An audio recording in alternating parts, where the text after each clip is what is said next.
اور رزق حلال تھوڑا ہوتا ہے، رزق حرام زیادہ ہوتا ہے۔ لا يستوي الخبيث والطيب ولو اعجبتكم كثرة الخبيث۔ ایک اللہ کے نیک بندے تھے، چیچا ور کی ہماری جماعت گئی، ہم ان کی مجلس میں بیٹھے ہوئے تھے تو دو آدمی آئے، حضرت جی دعا کرو اللہ رزق حلال دے تو بہت سارا دے۔ اس نے یوں کیا، بہت سارا دے۔ انہوں نے بڑے پولے منہ سے کہا حلال تو تھوڑا ہی لبو، حلال تو تھوڑا ہی لبو، پر ہوگا بابرکت، رزق حلال ہوگا تو بابرکت ہوگا۔ پیسے کی طلب تو میری ضرورت، اور پیسے کی ہوس یہ شیطان کا چکر ہے۔ میں نے آپ کو حدیث پڑھ کے سنائی تھی کہ جو رزق حلال کماتا ہے اللہ تعالیٰ قیامت کے دن 14ویں کے چاند کی طرح اس کو اٹھائے۔ حج کا موسم ہے تو قربانی بھی پیش کرنی ہے۔ ضرورت مند، حاجت مند میری دہلیز پہ آئیں، سوال کریں تو میں ان کے سوال کو پورا بھی کرنا ہے۔ جو مانگتا ہے اس کو بھی دینا ہے۔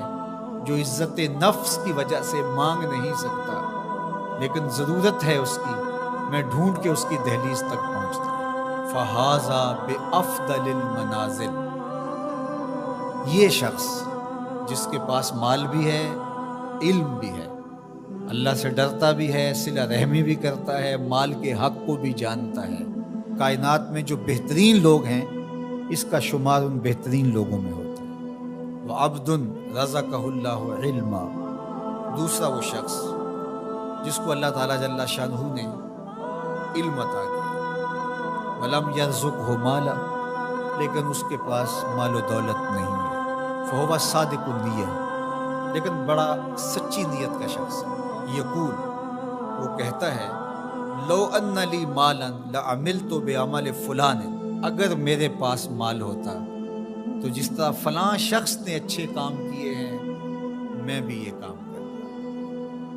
میرے پاس مال ہوتا تو میں بھی مسجد تعمیر کروا دیتا، میرے پاس مال ہوتا تو میں مرکز مصطفیٰ کے لیے اپنی خدمات پیش کر دیتا، تجوریاں کھول دیتا۔ جو کام سالوں میں ہونا ہے مہینوں میں ہوتا، اور وہ سچی نیت سے اگر ہوتا تو کرتا بھی۔ کچھ لوگ ہوتے ہیں کہ نیت کرتے ہیں، جب آ جاتا ہے تو پھر کسک جاتے ہیں، یہ کھوٹی نیت والے ہوتے ہیں۔ جب مال آتا ہے تو کہتے ہیں نہیں اس مال سے اور مال بنائیں گے پھر مال دیں گے۔ کچھ لوگ یہ سوچتے ہیں، بعد میں تھوڑے سے پیسے آئے وہ کہتے ہیں بس اس سے اور کاروبار کریں گے، پھر اور پیسے، ہم ایک بار اشارہ کر دیں گے، اور وہ ساری زندگی کر نہیں پاتے۔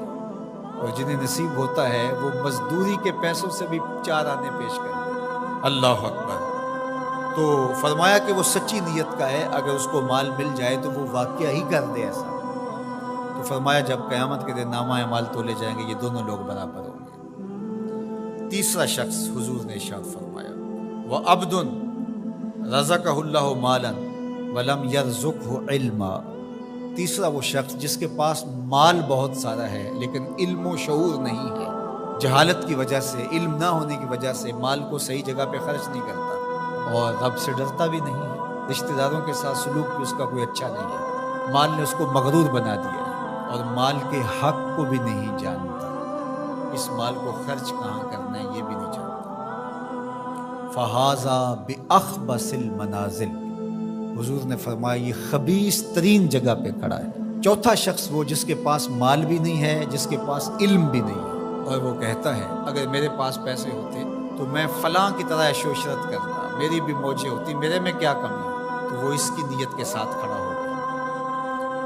فَوِزْرُهُمَا سَوَاءٌ، اللہ کے محبوب فرماتے ہیں گناہ میں یہ برابر ہیں، یہ بھی اسی کی منزل میں ہے۔ اب میں اور آپ یہ دیکھیں کہ ان 4 میں سے ہم کوئی ایک ضرور ہیں، ہم کہاں کھڑے ہیں۔